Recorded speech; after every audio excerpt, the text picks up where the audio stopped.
Facilities that make this program possible are provided by the City of Highland Park. Programs are produced independently by members of the community.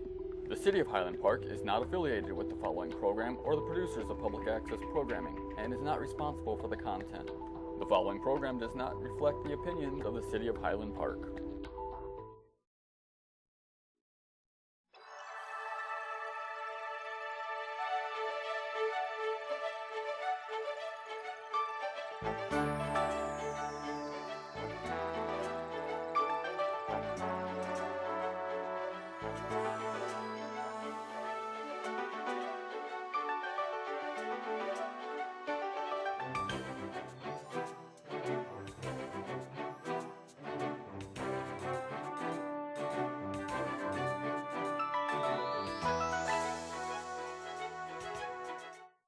Welcome to Chill Out. I'm Pam Chill, one of the Highland Park senior producers, and today's program is on the very current topic of caregiving.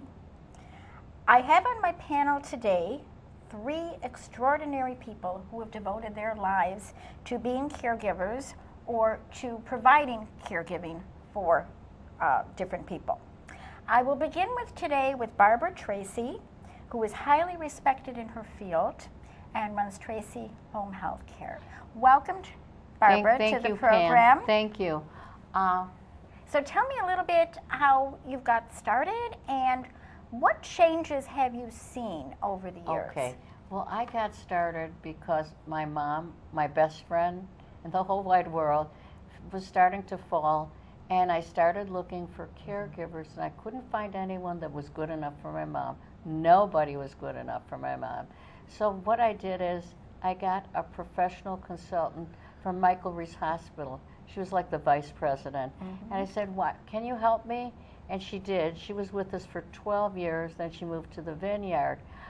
There's a lot of components in finding the right caregiver for your loved one. And one of the components, I think, is not to treat them as a child, to have them feel empowered, to give them their independence and to be there for them and to listen to their voice, not just to sit at television all day. I remember when my mother, she lived till 98.6, God willing. That's but good she loved lifespan, activities like music. And the caregiver that I got, she just played music for her, and then we had a little organ. My mother played the piano, and it was just wonderful. And I think that with our caregivers, what we do is we teach them to look at the heart of the person, and we choose the caregivers that not only have experience that we know. Because of being in the business for 44 years, and I started in 1974, I have people that have been with us. One staff member has been with us 33 years, another one 12 years. So the people that we choose have been with the agency for 25 to 35 years. And Winnie is one of the people over here, because it has to be somebody we know. It's about, from ads and newspapers, you can forget about it. The other thing is, I want to see so the difference nowadays is that people, years ago, grandpa, grandma, they stayed in one unit in one home. They were all a total family and they helped one another. Nowadays, the difference is it takes two people to make a living. So there's two people in the family who are in careers, but they don't know what to do, and they want to have the right person, so they call the agency. Whatever they need, we make sure it's the right person. But the thing is the family dynamics of making them feel that somebody is good there without any guilt, being there for them. And the other thing that we do that I like so much is we just don't listen to people on the phone, because everyone's personality is different. We have 3 registered nurses that go out. That will go out and talk to them and be able to do an assessment and make sure that we will have the right fit. We're not medical, we're non-medical, but we go the extra mile.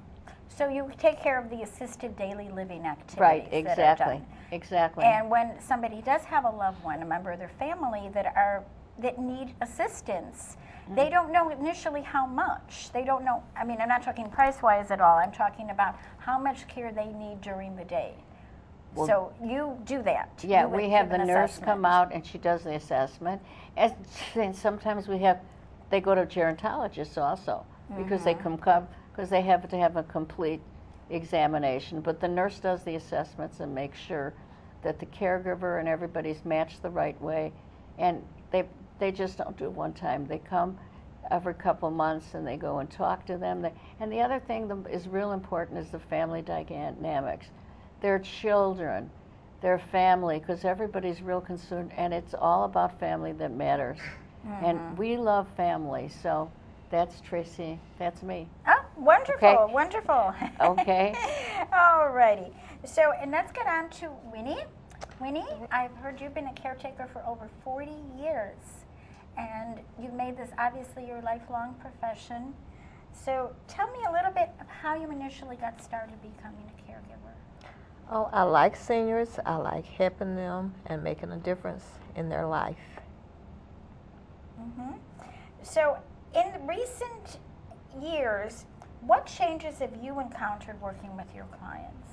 Well, people live longer and they're more dementia, Alzheimer's, and I use a personal approach.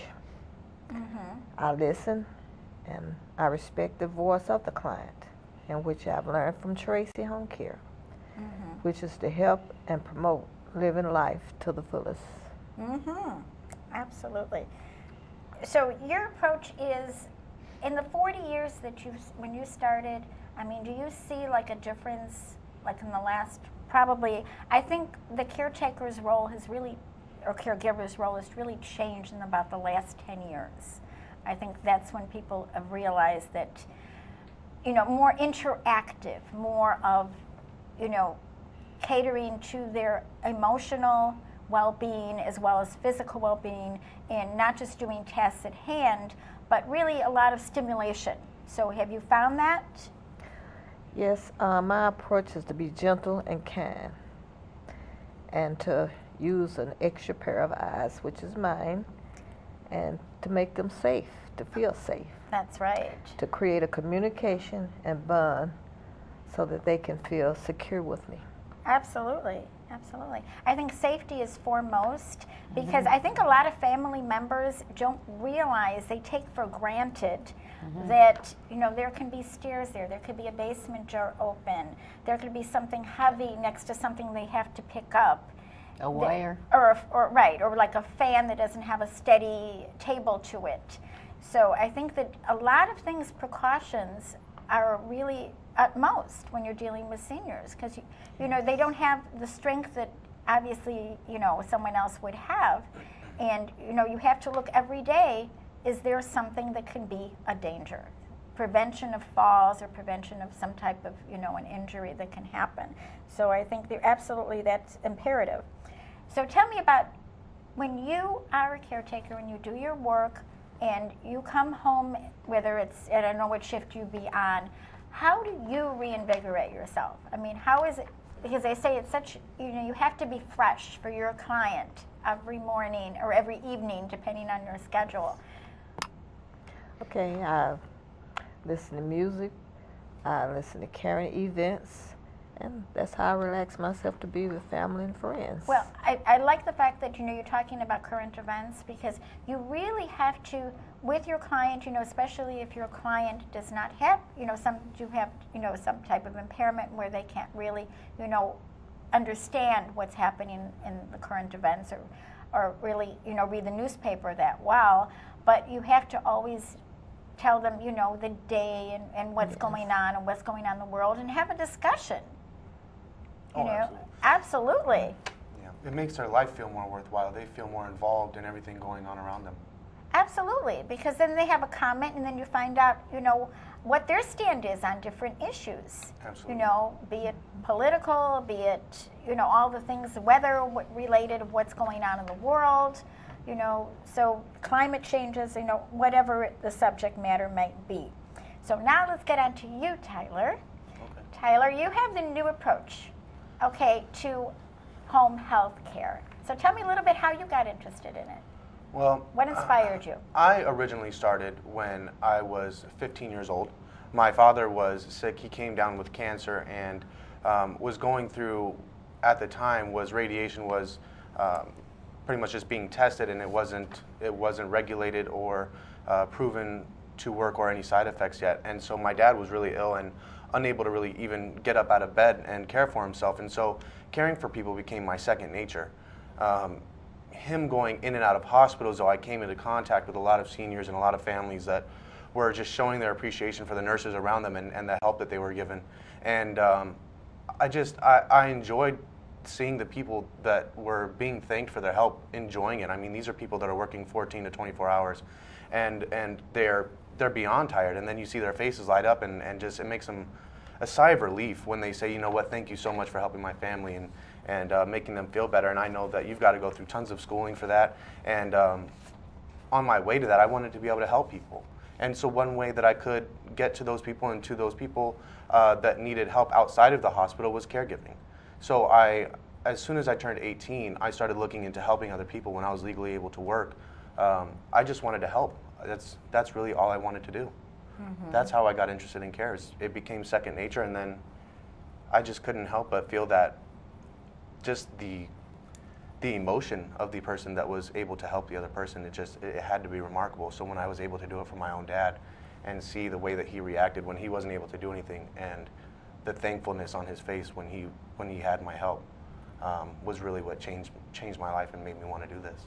So you have a passion for it from the get-go. Oh, absolutely. Yes, absolutely. You're the new breed of caregivers a little bit. By the way, statistically, 60% of caregivers are female, 40% are male. Is that right? Mm-hmm. And just going back to statistics a little bit, 21.4 hours is the time that people spend who have a full-time job who are caring for a family member. So they have their full-time job of the 40 plus another 21 that they've added to it, be it weekends and home and caretaking for people. That's a lot of time. It really is a lot of time. And 40% of family member, or what they call informal caregiving, because they're not paid professionals, they have no training except what classes they might have taken, out of that suffer from burnout and depression. And mentioning burnout, it goes back to your question here with Winnie. What do you do to wind down? And when you're in that situation, when you have a family member that's at home and you're not getting away from the care, you have to find a way to incorporate them in winding down and enjoying yourself. You have to feel like they're not just a responsibility, that they are somebody that is depending on you, that you wouldn't have them there if you weren't willing to have them there. So you need to be able to remember that this is something that you wanted to do, and that you need to find something that you want to do with that person to help you relax during the end of the day and to help them as well. Right. And a lot of times you will find resistance. How do you counter resistance? I try to avoid the resistance by, as far as with a family member, I know them inside and out already, so it's almost impossible to avoid any conflict within a family or somebody that you live with on a day-to-day basis, because they're never gone. You never get away from that. However, with a client, though, that's a little bit different. Mm-hmm. You can go in and you can insert yourself into their life as much as they allow you to. You can find out about their hobbies and interests before they were incapable of participating. And I find about love interests and their relationships and their profession. I mean, even going to their profession, you can find out somebody's communication styles. Like teachers, for instance. That teachers at a lower level have a more soft tone, are nicer, and have more patience. And then they require that same kind of patience because that's what they were used to giving their whole life. Now they're looking for that kind of patience. So you kind of go in and you find out the person's personality, really, their own individuality, and you try to appeal to them. When you appeal, then, if they're looking at something that they like, what are they going to say no about? What will they resist? Mm-hmm. They don't want to resist. They want to work with you. They want to work with you. I think a lot of times that they want to work with a non-family member as opposed to a family member, because I think then there is more difficulty in that component of the relationship. Absolutely. Because there seems to be a lot of animosity and the whole roles have changed, especially in parenting, that they don't want to become the child. They want to become the person who's talked to or reprimanded if they do something wrong. Right. And it's almost impossible to stay away from that. I mean, you have everybody that has a family member in there, they have their own life to take care of as well as that other person. So you've got work, you've got other financial obligations such as paying bills. Maybe you have children, as you've said, and you've got to find a way around the stress. Is really what it is. That focus on what that other person is doing wrong when they're there to help you. I find that to be one of the most difficult things to get away from. Is that animosity within a family, like you said. So dealing with somebody else outside of the family, it almost gives you guys a break and a release. Even if you have to come home, someone else was there taking care of your parent all day long, they're in a different mood. Because they've had an interaction with another adult, with another person that is not you, that is not the same thing that is every day, that's not the same conversation. They have a different insight, they have a different personality, and they bring a whole different level of life. It's so beneficial to the loved one. It is. I think, probably the mix of the two, of having, a family caregiver and an outside caregiver working together, for that plan of care for that client. It's a good recipe. It's a good recipe because it gives the best of both worlds. Absolutely. And stimulation. We're talking about, physical stimulation and mental stimulation as far as doing. Now, how do you feel about, you definitely want the client to do as much as they can for themselves. Absolutely. I think that's a new attitude that we're looking at while they're still able to. As much as we're there for Independence. As much as we're there to Yeah. help, we try to encourage independence. I try to encourage them because as much as I'm there for end-of-life comfort, I'm also there for self-preservation. If you can do something, why would you allow yourself to decline? And why would I allow you to hurt yourself? That's all you're doing, is you're hurting yourself. There's no reason for me to take over things that you can. I'm taking away your independence. I'm there to help you with your independence. I'm there to encourage you to continue to keep your strength and to work towards getting more strength back. If you recently lost the ability to do a task, I'd like to try to help you get that strength back. What is it that made you afraid to do that task or unable to do that task? If there was no injury, then most of the time I suggest stretching and walking and doing exercises that will help regain the mobility in the arm that prevents you from doing that task, or the leg, or whatever it may be.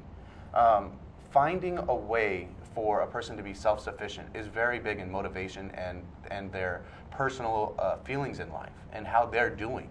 If somebody feels like, wow, I can't even help myself to a drink, I'm helpless, they feel as if there's nothing left for them to do. They can't do anything for themselves. What is the point? And that's important, to make them feel like I'm still capable.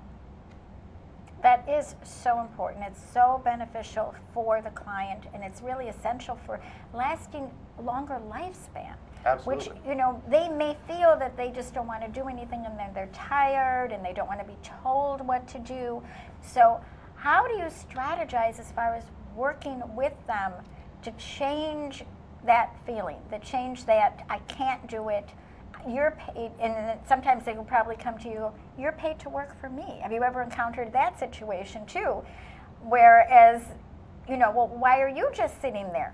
Why aren't you doing what I ask you to do? But then you have to come back and tell the client, when I'm not here, you can get your own drink of water. You can, help yourself to the restroom. You can do what, and it's already been ascertained what they're capable of doing and what not. I'll give you a little story. Sure. The story is, we had this Alzheimer's patient, and she was kind of high profile, and I put the caregiver in her, and she wanted to bake this cherry pie like you've never seen in her life. Well, the caregiver, what she did, she organized everything. At the end, the patient thought, the client, she thought that she baked the cherry pie, and we all clapped, and she was so happy. They want to be fulfilled. They want to feel they can do something. Absolutely. And that's the thing. The other thing is the music helps everyone also. I'm getting on a different... We have a person who does music, who comes into the home, and I've done it before with people from the Rehab Institute. They've been home there, they're not mobile, they can't do anything. So this person came in and she sang to him. He talked with his eyes. It brought such a good feeling for somebody to see something, to feel the rhythm. Oh, absolutely. That socialization is amazing. Socialization is wonderful. If somebody can go out to some type of a center and then have different outings that they go on, they meet with other seniors, maybe romance interests, anything, can come right. from it, whatever. But talking about the music, I've read, many studies on dementia, and then they said that, They may not remember names, but they remember lines from a song. They have And sing-alongs. They have believe me. sing-alongs, and it's stimulation. It really starts, remembering more to do that. It really does And also that. art. Art. Art is wonderful. Yes. Teaching them how to do things and having things, and it's coming up. Wow, it's a big surprise. I don't tell anyone, but soon we'll be having more of that. Very good, very good. I think art is wonderful. So how do you foresee in the next few years how caregiving is going to, because everything keeps changing, and they find out new things and new approaches. So how do you see it in the next couple of years? No, I think we're moving more towards people going into homes and things like that. However, there are going to be more independent facilities, if you may ask me. I've seen the pop-up, if you take Seal Beach, California, for instance, they have a leisure world there where they have independent homes and apartments in what's almost a gated community. And they have people there that work there that can come into each individual apartment. And they're not in one big building. They're not in a tower with a couple hundred other people. They have their own home. They have their own door. They have their own driveway.